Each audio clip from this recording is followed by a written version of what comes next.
두 곡의 찬양 그리고 우리 에덴 찬양대의 찬양을 들었는데 여러분 참 좋으시죠? 네. 이렇게 시간이 지나고 우리가 오후 예배 때 특별히 우리 아이들의 이 찬양의 소리를 듣는 것은 이것이 단순한 대회가 아니라 예배의 자리에서 하나님 앞에 찬양하는 그 살아있는 하나의 또 저는 교육이라고 생각을 해요. 그래서 우리 아이들이 예배 자리에서 하나님 앞에 어떤 경연이 아니라 찬양하는 자리를 꼭 이렇게 세워주고 싶은 것이 사실은 제 마음입니다. 우리 아이들이 설 때마다 하나님을 찬양함이 더 깊어지고 새로워지기를 바랍니다. 제가 보니까 우리 지은이나 솔빈이가 작년에 제가 찬양하는 걸 기억하거든요. 1년이 지나니까 소리가 확 달라졌어요. 안 그럽니까? 아주 이제 내년이 더 기대가 됩니다. 해마다 우리 아이들이 부쩍부쩍 자라고 또 아이들 한 해 한 해가 다르니까 정말 소리만 들어도 우리 아이들이 많이 성장했구나 이걸 느끼게 돼요. 우리 평강교회 품 안에서 우리 아이들이 하나님을 평생 찬양하고 또 기뻐하게 자라는 그런 귀한 은혜가 가득하길 바랍니다. 오늘 또 이렇게 청년부가 나와서 찬양 인도하니까 어떠세요? 찬양 네 반응 뜨겁습니다. 저도 보니까 뭐 이렇게 우리 목사님들이 나오셔서 하시는 것도 좋아요. 좋은데 이렇게 와가지고 함께 찬양하니까 뭐랄까요? 우리 다들 자녀 같은 마음인가? 우리 성도님들이 훨씬 더 적극적으로 박수도 치시고 호응하시고 저도 좋아가지고 이렇게 무릎 치면서 이렇게 저도 같이 찬양했는데 찬양 안에서 온 세대가 하나 되는 우리 교회가 되길 바랍니다. 네, 그래서 너무나 귀하고 또 우리 보니까 찬양 인도하는 우리 동혁 형제가 우리 모든 장년부도 함께 따라 부를 수 있는 찬양으로 이렇게 준비해가지고 함께 부르니까 너무 감사한 것 같습니다. 우리 평강교회가 날로 날로 더 새로워지는 은혜가 있을 줄 믿습니다. 육신의 피곤은요 푹 쉬면 됩니다. 그렇죠? 예, 어제 제가 우리 당회 우리 장로님들하고 워크숍을 다녀왔어요. 어제 1박 2일로 가가지고 맛있게 먹고 같이 자고 운동도 같이 하고 기도도 열심히 하고 또 정말 교회를 향한 또 우리의 모든 신앙의 고백도 같이 나누고 그리고 일어나서 또 운동하고 안 하던 운동을 열심히 했더니 아침에 일어나니까 뻐근하더라고요. 그런데 너무 좋았습니다. 쉬면 됩니다. 그러나 영적인 피곤은요 말씀과 기도로 풀어야 합니다. 예배 자리에 나와서 소성케 되는 은혜를 받아야 합니다. 그래서 오늘 우리가 주일 오전 예배를 드리고 오후 예배를 드리지만 늘 예배는 하나님 앞에 새로워야 합니다.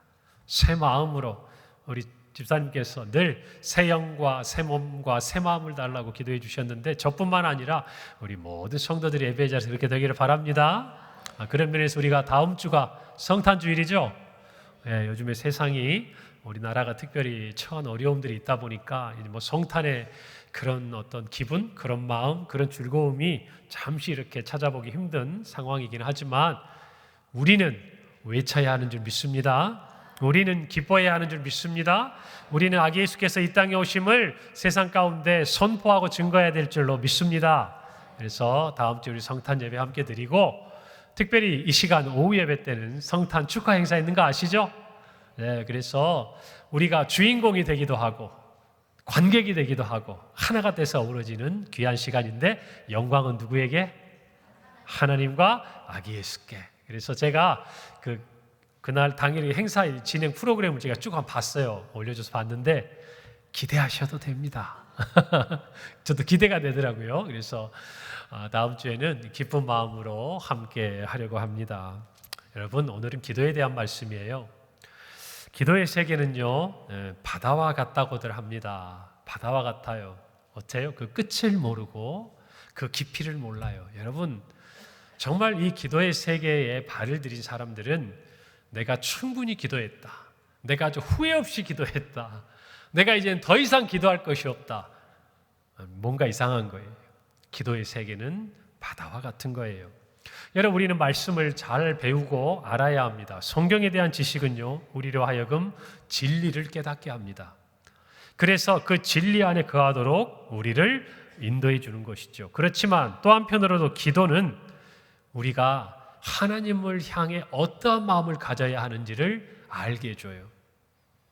기도를 통해서 뭘 알게 해준다고요? 하나님의 마음을 알게 해준다.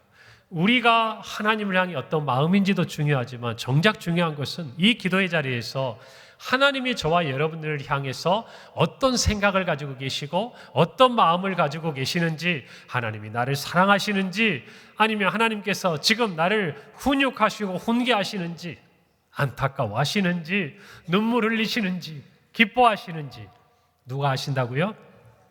하나님이 아시는데, 그것을 우리가 알 수 있는 그 길이, 그 통로가 바로 기도라는 것입니다. 우리가 알고 있는 이 성경의 지식, 신앙생활하는 이 알미 단지 메마른 지식에 그치지 않으려면 깊은 기도의 세계를 경험하지 않고서는 여러분, 우리가 알고 있는 것들을 행할 능력이 우리에게 없다는 걸 아셔야 돼요. 아멘입니까? 우리는 오늘 그것을 분명히 깨달아야 돼요. 우리가 기도하는 자리에서 더 깊어지기를 바랍니다.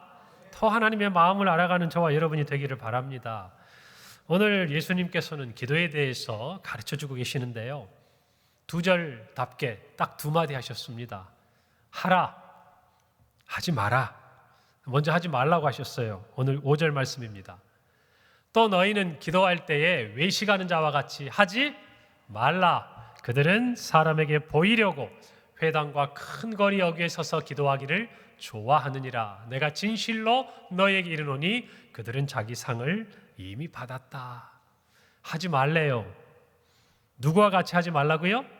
외식하는 자와 같이 하지 말라고 하십니다. 그런데 하나님은 또 말씀하세요. 하라는 것입니다. 기도하지 말라 하셨는데 이번에는 기도하라는 거예요. 6절 말씀입니다. 너는 기도할 때에 내 골방에 들어가 문을 닫고 은밀한 중에 계신 내 아버지께 기도하라. 은밀한 중에 보시는 내 아버지께서 갚으시리라. 예수님의 말씀입니다. 오늘 이 두 본문의 키워드는 뭘까요? 하지 말라 하자. 이것을 가름하는 기준은 사람에게 보이려고 하는 것이냐, 아니면 하나님 아버지께 기도하는 것이냐, 이 두 가지. 우리의 기도는 이 두 가지로 설명이 돼요. 우리가 기도할 때 사람에게 알아주기를, 내가 기도하는 사람이라고 사람들이 평가해 주기를, 저 목사님은, 저 장로님은, 저 권사님은, 저 집사님은, 저 형제는, 저 자매는 기도하는 사람이야 라는 것이 더 중요한 기도의 모습이 아니라, 하나님께서 인정하시는, 너는 기도의 사람이야, 너는 나를 만나기를 즐거워해, 내가 너를 알아, 기도의 자리에서 내가 너를 보았어 라고 이야기하는 이 두 가지가 우리가 기도를 하지 말아야 할 것과 해야 할 것을 가름하는 기준이 된다는 것입니다. 우리 모두는 기도하는 하나님의 자녀들이 되기를 바랍니다. 여러분, 예수님께서 하신 말씀의 핵심이 뭘까요? 기도할 때 사람에게 보이려 하지 말고 은밀한 중에 계신 내 아버지께 기도하라는 것입니다. 이 시대의 사람들, 우리하고는 문화가 좀 다르죠. 그 당시에는요, 이 종교적인 행위가 곧 그들의 사회에 있어서의 위치였고 권력이었고 힘이었습니다. 적어도 이 유대는 그랬어요. 그래서 그들은 제사장들뿐만 아니라 바리새인들, 서기관, 사두개인과 같이 종교인으로서 살아간다는 것은 곧 다시 말하면 세상의 정말 부도, 세상의 명예도, 지위도, 또 사람들로부터의 인정도 다 한 손에 쥐고 갈 수 있는 거였어요. 지금 우리나라의 상황처럼 내가 그리스도인이라는 것을 드러내는데 용기가 필요한 지금 우리의 상황과는 전혀 다른 상황이었다는 것이죠. 그래서 그들은 기도할 때에 사람에게 보이고 싶어 했습니다. 예수님은 그렇게 하지 말라고 얘기하셨어요. 왜 그러셨을까? 기도는 하나님과 우리 사이에 일어난 일이기 때문이에요. 다시 말하면 기도는 하나님께 드리는 것이기 때문입니다. 다시 말하면 우리가 사람에게 보이려고 하는 우리의 모든 신앙적인 행위는 하나님 앞에 외식일 수 있다는 걸 아셔야 돼요. 하나님께서 차라리 그렇게 할 거면 하지 말아라 라고 이야기할 만큼 저와 여러분의 모든 신앙적인 행위는 누구를 향해서 누구 앞에서 드려지고 있는지 저와 여러분이 분명히 점검해 볼 필요가 있다고 말입니다. 신앙적인 행위만일까요? 아니죠. 더 넓혀보면 우리의 살아가는 삶도 마찬가지입니다. 우리 청년들이 있으니까 공부하는 것, 때로는 취업하는 그 과정에서 땀 흘려 노력하는 것, 또는 일터에서 사람이 아니라 죽게 하듯이 할 수 있는 그 모든 것들, 또 우리의 사업장에서 정직히 하나님 앞에서 행하는 그 모든 것들, 사람들 앞에서도 눈앞에서와 등 뒤에서가 다르지 않는 우리의 말과 행동들, 다 사람을 의식하는 거예요. 사람을 의식하면 다를 수 있어요. 그러나 하나님을 의식하면 동일할 수 있다는 것을 우리는 알아야 합니다. 할렐루야. 그래서 저와 여러분의 신앙은요, 이와 같이 한결같아야 돼요. 달라서는 안 돼요. 하나님을 의식해야 돼요. 그렇기 때문에 하나님께서는 오늘 예수님을 통해서 우리에게 분명히 말씀하고 계시는 것이, 겉으로는 아무리 경건해 보여도, 겉으로는 아무리 믿음이 좋아 보이는 것 같은 지위와 모습을 갖추고 있어도 하나님 앞에서 인정받지 못하면 아무것도 아니라는 것입니다. 여러분, 우리가 사람을 의식하는 순간 우리도 모르게 행동이 바뀌어요. 말이 바뀝니다. 오늘 성경에 뭐라고 그럽니까? 그들은 사람에게 보이려고 회당과 큰 어귀, 거리 어귀에 서서 기도하기를 뭐 한다 그랬어요? 뭐 한다 그랬어요? 좋아한다 그랬어요. 좋아한다. 좋아지기 시작하는 거예요. 처음에는 그럴 의도가 아니었어요. 처음에는 그 생각을 안 했어요. 그런데 사람들이 칭찬을 하고 인정해주고, 너는 신앙이 좋은 사람이야, 너는 하나님 앞에 정말 잘하고 있어, 네가 네 모든 일을 하나님 칭찬하실 거야, 좋아요, 여기까지 맞는 말이에요. 그런데 어느 순간부터 그것이 하나님보다 좋아지기 시작하면 가장 중요한 게 무너진다고 말이에요. 기도할 수 있어서 좋아야 되고, 예배 드릴 수 있어서 좋아야 되고, 오늘 우리 아이의 찬양처럼 노래할 수 없어도 노래할 수 있어서 감사해야 되고, 여러분, 그것이 우리의 모든 신앙뿐만 아니라 기도의 출발에 이어야 한다는 것입니다. 여러분, 기도할 수 있음에 감사하고 있습니까? 좋아합니까? 여러분, 혹시 기도를 하고 싶은데 기도할 수 없는 상황에 놓여 보신 적 있으세요? 지금은 거의 그럴 기회가 별로 없지만, 어쩌면 우리가 믿음이 연약해서 기도를 못하는 경우가 많겠지만, 우리 믿음의 선진들은 정말 목숨을 걸고 기도의 모습을 드러내야 되는 사람들도 많았다는 것을 우리는 잘 알고 있어요. 여러분, 기도는 그렇게 귀한 것입니다. 바울과 실라를 보세요. 매를 맞았어요. 감옥에 갇혔습니다. 잘못했습니까? 아니었어요. 지나가다가 귀신 들린 여종이 불쌍해서 그녀를 도와주었고 고쳐주었습니다. 그런데 그녀의 그 주인들로 인해서 매를 맞고 감옥에 갇혔습니다. 그곳에서 그들은 기도하고 찬송했어요. 그것이 전부인 거예요. 그 기도의 자리가, 그 기도의 순간이, 기도할 수 있음이, 찬송할 수 있음이 감사했던 것이죠. 여러분, 우리는 신앙에 있어서 무엇이 중요한지를 잊지 말아야 합니다.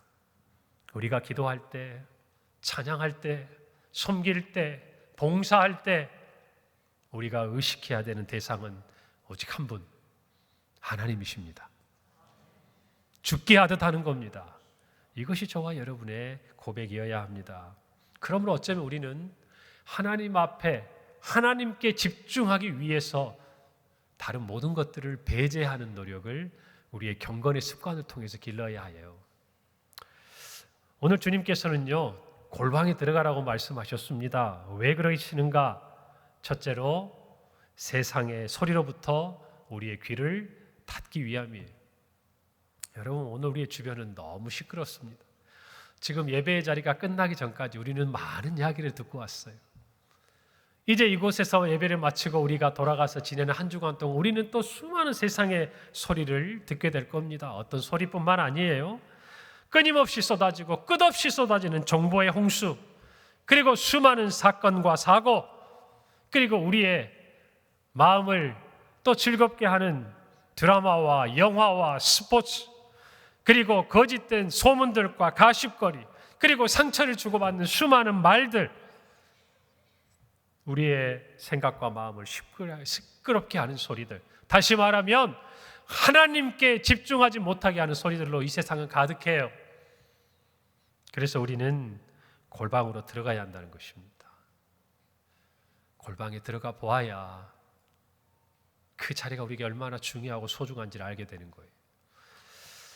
여러분, 파스칼이 이런 말을 했습니다. 사람들은 조용한 시간을 마련하지 못해서 세상의 모든 좋은 것을 다 놓치고 있다. 여러분, 사람들 중에 인생이 허무하다라고 생각하는 사람들이 있습니다. 왜 그런 줄 아세요? 사람들 따라가니까 그래요. 사람들 의식하니까 그래요. 사람들이 가르쳐주는 길을 가니까 그래요.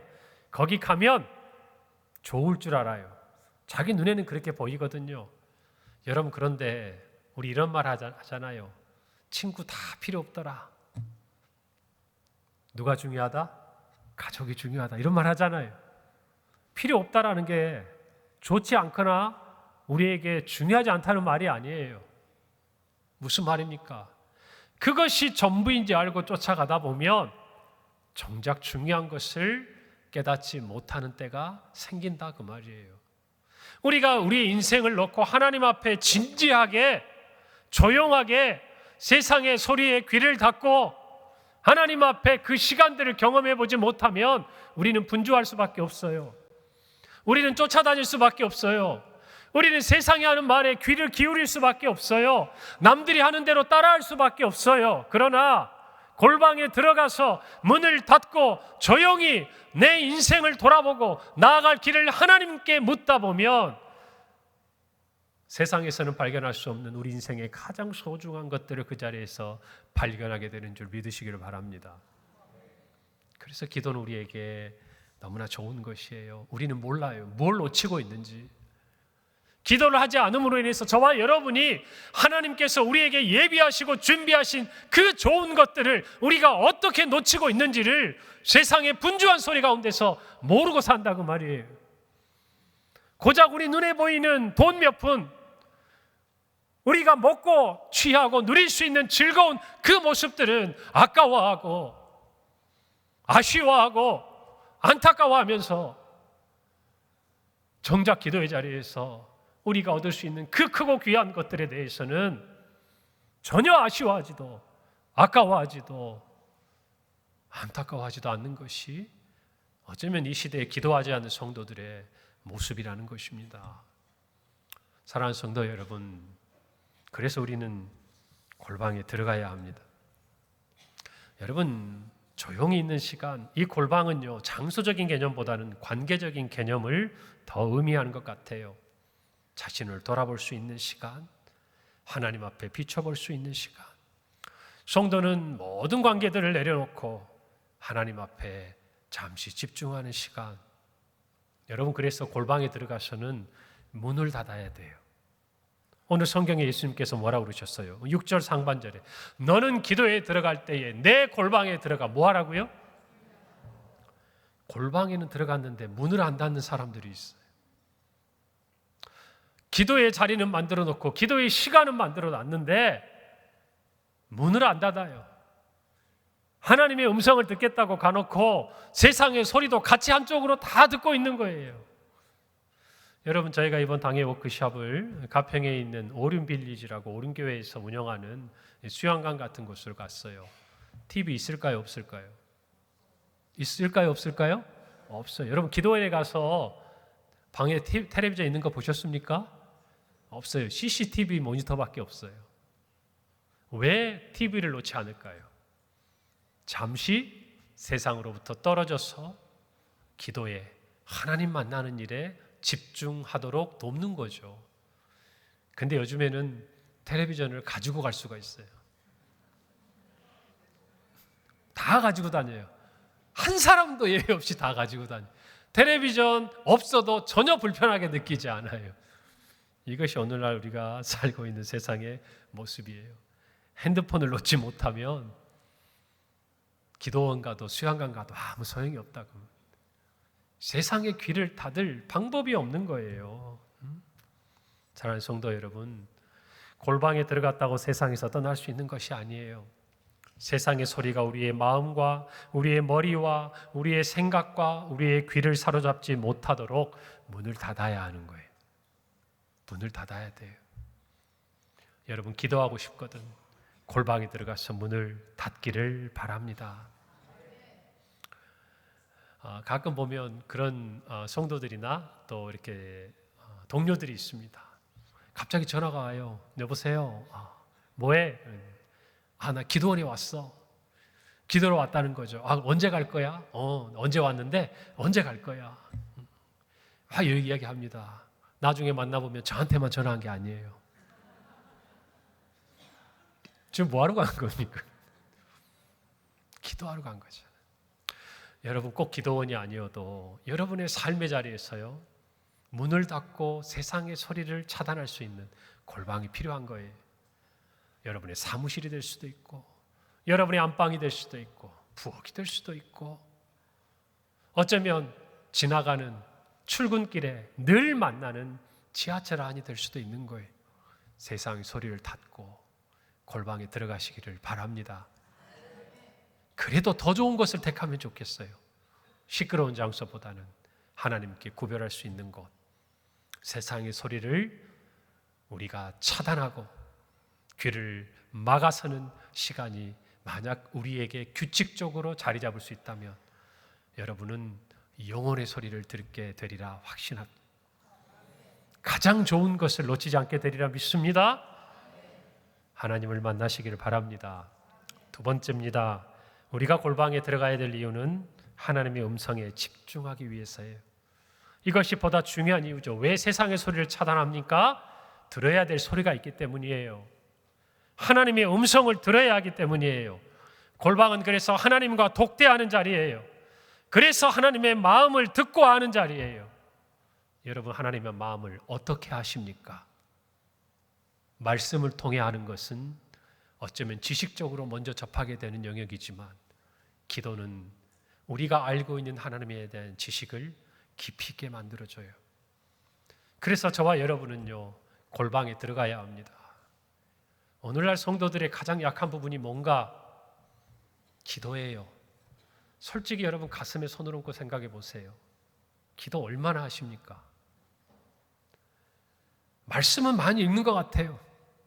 그것도 귀합니다. 아침에 일어나면 정해진 큐티 성경 읽고 요즘에는 좋은 것도 있대요. 핸드폰만 딱 켜면 그날 하루를 시작하기 전에 말씀이 먼저 첫째 화면에 딱 뜨는 어플들도 많습니다. 물어보면 성경에 대한 지식은 많아요. 구약시대 왕들에 대한 이해도 많고 12제자가 어떤 일을 행하고 예수님이 어떤 기적을 베풀었는지 지식으로 아는 사람 많아요. 찬양을 좋아하는 사람 많아요. 하나님 앞에 찬양하고 기뻐하고 하나님 주신 은혜 아래 감격하며 자신의 목소리와 온몸으로 찬양하며 하나님의 영광을 높여드리는 분은 많아요. 그렇기 때문에 오늘 이 시대에 필요한 사람은 어쩌면 기도하는 사람일지 몰라요. 어쩌면 이 시대에 하나님이 찾는 사람은 골방에 들어가서 기도하는 사람일지 모른다 그 말입니다. 예수님은 말씀과 기도가 늘 함께 계셨던 분이었어요. 정말 말씀의 깊이를 깨닫고 은혜를 아는 사람은 기도할 수밖에 없습니다. 정말 기도하는 사람이 하나님께 드리는 그 찬양은 영혼을 깨우는 찬양이 되는 것을 확신합니다. 여러분 그걸 아셔야 돼요. 사람을 의식하고 사람을 보이는 것 내가 중심이 되는 거예요. 찬양도 마찬가지. 내 감정을 위로하기 위해서 찬양하는 것 위험한 거예요. 하나님의 영광을 위해 찬양할 때 진정한 찬양이 되는 것이에요. 내 마음을 만지시고 치유하시는 하나님의 은혜를 체험하고 눈물 흘리는 것도 귀하지만 어미하시고 거룩하신 하나님의 영광을 바라보며 죄인은 우리가 하나님을 찬양할 수 있음에 감사와 영광으로 눈물을 흘리는 그 눈물이야말로 어쩌면 진정한 찬양의 눈물이 될 수 있다고 저는 생각을 해요. 우리 모두가 중요한 것들 놓치지 말아야 합니다. 기도하셔야 합니다. 그래야 하나님의 음성을 들을 수 있어요. 어거스틴은 말합니다. 하나님 앞에서 우리의 입술을 닫고 마음을 열면 우리의 심장이 하나님께 이야기한다는 거예요. 기도는 꼭 부르짖고 통성 기도만이 우리에게 있는 기도가 아니죠. 부르짖을 때가 필요할 때가 있습니다. 그때는 부르짖어야죠. 그러나 우리의 머리와 우리 입술보다 우리의 마음이 주를 향해야 돼요. 그 마음이 향하는 사람은 분주한 삶의 자리에서 골방을 찾아 문을 닫고 그의 마음을 하나님께 아뢰고 하나님의 마음을 알아가는 것입니다. 오늘 저와 여러분 모두가 그와 같은 기도의 사람이 되기를 바랍니다. 여러분, 케렌시아라는 말이 있어요. 피난처, 안식처라는 뜻의 스페인어입니다. 저희 노회 가깝게 지내는 목사님께서 일상 가운데 신앙의 어떤 시선으로 바라보는 그 이야기들을 글로 써서 낸 책 이름을 케렌시아라고, 케렌시아를 찾아서라고 이름을 붙였어요. 그래서 제가 케렌시아가 뭔가 하고 이렇게 책을 열어봤더니 바로 그와 같은 내용이에요. 여러분, 투경기 본 적 있습니까? 소가 부지런히 쫓아다닙니다. 황소가 뿔을 앞세우고. 그런데 정말 얄밉게도 투사가 어떻게 합니까? 싹싹 피합니다. 처음에는 맹렬하게 뛰어오던 황소가 지쳐요. 지치면 그 투구장 안에 한 곳을 찾아가서 잠시 숨을 고릅니다. 그곳이 케렌시아예요. 사랑하는 성도 여러분, 성도에게 진정한 쉼의 장소는 기도의 자리입니다. 기도의 자리예요. 영적인 전투를 하고 세상 가운데 나가서 믿음의 싸움을 하고 우리가 하나님의 뜻에 순종하기 위해서 분투하는 그 자리에서 지칠 때마다 우리에게는 케렌시아, 피난처와 안식처가 필요한 거예요. 그리고 그 자리에서 우리는 숨을 고르듯이 기도해야 하는 것입니다. 우리 모두 골방으로 찾아 들어가는 은혜가 있기를 바랍니다. 하나님께 집중하기를 바랍니다.